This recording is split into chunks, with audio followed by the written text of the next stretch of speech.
Cette chronique équipement vous est présentée par Neptune Marine, votre spécialiste en pièces et accessoires nautiques. En compagnie de Laurent de chez Neptune Marine, on parle de VFI, tellement important. Comment on fait le bon choix?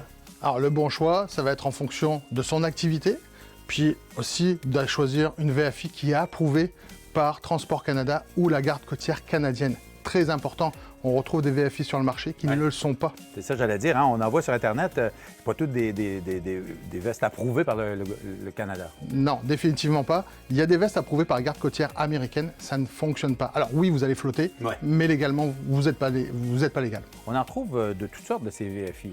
Absolument. En fonction de ton activité, de ta morphologie, toi, tu ne vas pas utiliser la même VFI que moi, malheureusement. On va choisir en fonction de la taille. Il y en a pour les enfants. Oui, ça aussi, elles sont différentes un peu. Spécifiquement étudié pour les enfants, avec un collet qui va maintenir la tête en dehors de l'eau, la petite anse pour pouvoir ressortir l'enfant qui est tombé de l'eau, et la sangle d'entrejambe qui est très importante. Les vestes d'enfants, on les choisit en magasin et on ne les choisit pas un an d'avance. On vient le début de saison avec son enfant qui aura grandi pendant l'hiver. Bien important, lui faire essayer la veste.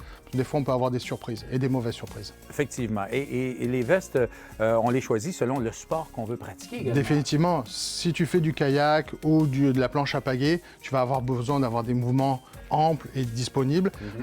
Et puis, tu vas avoir besoin quand même de flottabilité. Versus, si tu fais de la voile, tu vas préférer quelque chose de plus léger, peut-être avec un harnais pour pouvoir t'accrocher au bateau. Donc, on va choisir en fonction de notre activité. Et on parle souvent à nos pêcheurs qui oublient à l'occasion de mettre leur veste, qui s'en servent comme coussin pour les faufounes. C'est pas tout à fait la bonne chose. Il y a des vestes très confortables, gonflables de plus en plus. Alors, c'est de plus en plus populaire. C'est ce qu'on nous demande le plus souvent.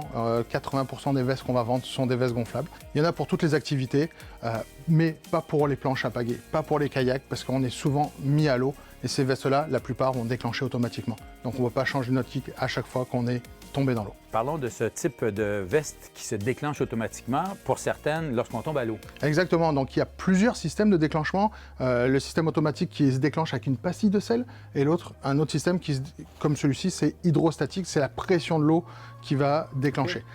On va choisir un système ou l'autre en fonction de son activité. Plus on a une activité intense, probablement qu'on va aller chercher un système hydrostatique. Si on fait du bateau 3, 4, 5 fois, 10 fois dans la saison, peut-être un système à pastille de sel plus économique, plus facile à entretenir et beaucoup moins cher que le système hydrostatique. Et là, tu en as une ici qui est pour un tout petit ou... Ouais, c'est pour des hamsters, des lapins. Non, évidemment, on a des petits chiens, des chats, on en a des plus grosses vestes, d'autres types. C'est vraiment cool, ça. Ça, c'est super. Parce que les gens naviguent de plus en plus avec leurs animaux. Oui, vraiment. On voit de plus en plus de monde avec les animaux. Et il y a des animaux qui ont peur de l'eau, ou même sur un bateau qui peut tomber à l'eau. On ne sait jamais. Il y a du courant, il y a de la vague. Ça va permettre que l'animal soit en confort et va flotter. Et en plus, on a la sangle pour venir le rattraper et le remonter à bord du bateau. Laurent, de judicieux conseils, s'il vous plaît, de grâce, mesdames et messieurs, portez votre VFI lorsque vous faites de la navigation. Merci. Merci beaucoup. Merci, Alain.